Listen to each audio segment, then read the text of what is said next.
नमस्कार बच्चों। आज हम कक्षा 12 के इतिहास विषय के पाठ 9 शासक और इतिवृत्त इसके तीसरे भाग को बच्चों समझेंगे। आज हम इसमें पांडुलिपियों के बारे में जानेंगे। पांडुलिपियों की रचना, मुगल काल में जो पांडुलिपियों की रचना हुई उसके बारे में। मुगल भारत की सभी पुस्तकें पांडुलिपियों के रूप में थीं, अर्थात वह हाथ से लिखी हुई होती थी। ठीक है, हाथ से लिखी हुई पुस्तकों को पांडुलिपियां कहते हैं। पांडुलिपि रचना का मुख्य केंद्र शाही किताबखाना थी।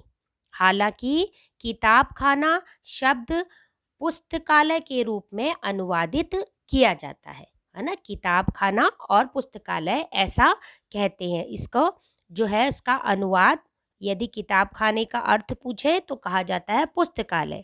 लेकिन यहाँ पर जो है अलग ही कुछ कार्य होता था। वह क्या क्या होता था कि एक लिपि घर था। यह जो किताबखाना था दरअसल एक लिपि घर था, अर्थात ऐसी जगह जहां बादशाह की पांडुलिपियों का संग्रह रखा जाता था तथा नई पांडुलिपियों की रचना की जाती थी। पांडुलिपियों की रचना में विविध प्रकार के कार्य करने वाले बहुत से लोग शामिल होते थे। कौन कौन से लोग होते थे वे जान लेते हैं। पांडुलिपियों की के निर्माण में शामिल लोग, कागज बनाने वालों, जिन्हें की पांडुलिपियों के पन्ने बनाने वाले कहते थे, कागज बनाने वाले। और सुलेख मतलब पाठ की नकल तैयार करने वाले, कोफ्तगार जो कि पृष्ठों को चमकाने के लिए कार्य करते थे, और चित्रकार होते थे, पाठ के दृश्यों को चित्रित करने के लिए होते थे वे।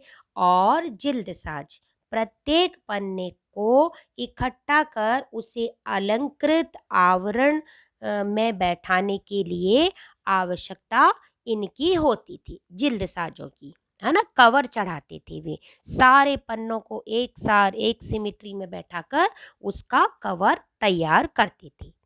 तैयार पांडुलिपि को एक बहुमूल्य वस्तु, बौद्धिक संपदा और सौंदर्य के कार्य के रूप में देखा जाता था कि मुगल साम्राज्य कितनी बहुमूल्य वस्तु है, मुगल साम्राज्य की कितनी बौद्धिक संपदा में कितना धनी है और कितना सौंदर्यकरण किया गया है। चित्र देखिए तो अनूठे हैं और उसका जिल्द देखो तो अनूठा है। तो इस रूप में उसे जो है देखा जाता था।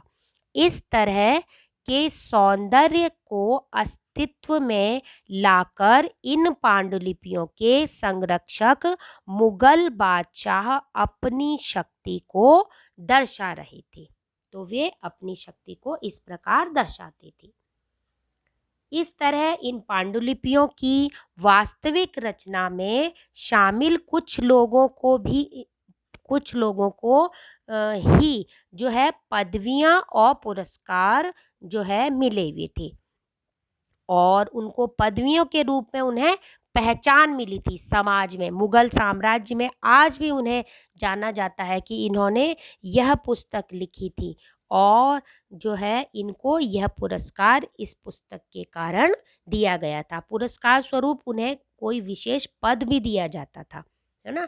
और इनमें सुलेखकों और चित्रकारों को तो उच्च सामाजिक प्रतिष्ठा मिली थी, जबकि अन्य जैसे कागज बनाने वाले, जिल्द साज, गुमनाम कारीगर बने रहे। जैसा ऊपर बताया था ना कि जिल्द साज थे और कागज बनाने वाले थे, इसी प्रकार चित्रकार थे और सुलेखक थे, जो कि एक पुस्तक को, एक पांडुलिपि को तैयार करते थे। और इनमें सुलेखक और चित्रकारों को तो प्रतिष्ठा मिली थी समाज में, बहुत अच्छी दृष्टि से देखा जाता था। लेकिन कागज बनाने वाले और जिल्द साजों की ओर किसी का ध्यान ही नहीं गया, उन्हें कोई भी नहीं जानता, उन्हें इतिहास के पन्नों में उनके नाम ही दर्ज नहीं है। तो इस प्रकार सुलेखन अर्थात हाथ से लिखने की कला अत्यंत महत्वपूर्ण कौशल मानी जाती थी। इसका प्रयोग भिन्न भिन्न शैलियों में होता था। तो इस प्रकार विभिन्न शैलियों में होता था, उनमें से एक की बात हम कर रहे हैं। एक जो शैली थी उसका नाम था नस्तलिक। नस्तलिक अकबर की पसंदीदा शैली थी, है ना। नस्तलिक पांडुलिपि लिखने की एक यह शैली थी जो कि अकबर को पसंद थी। 1 नंबर के प्रश्न में भी बच्चों आता है कि अकबर को कौन सी लेखन की शैली पसंद थी, तो नस्तलिक शैली उसे पसंद थी। यह एक ऐसी सरल शैली थी जिसे लंबे सपाट प्रवाही ढंग से लिखा जाता था। तो शीघ्रता होती थी, जल्दी जल्दी लिख पाते थे, इसलिए भी यह शैली शैली जो है सरल थी। इसे 5 से 10 मिलीमीटर की नोक वाले छटे हुए सरकंडे, जिसे कलम कहा जाता है, के टुकड़े से शाही में डुबोकर लिखा जाता था। सामान्यतः कलम की नोक के बीच में छोटा सा चीरा लगा दिया जाता था ताकि वह शाही आसानी से सोख ले।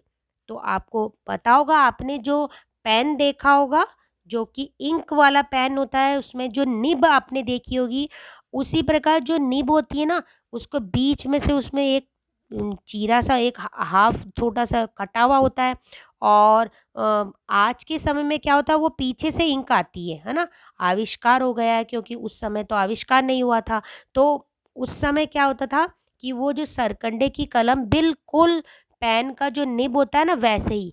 और उस आज के समय में सपोर्ट के लिए उसमें पीछे एक वो प्लास्टिक का लगाते हैं ताकि उसको सपोर्ट मिले, वो हिले नहीं।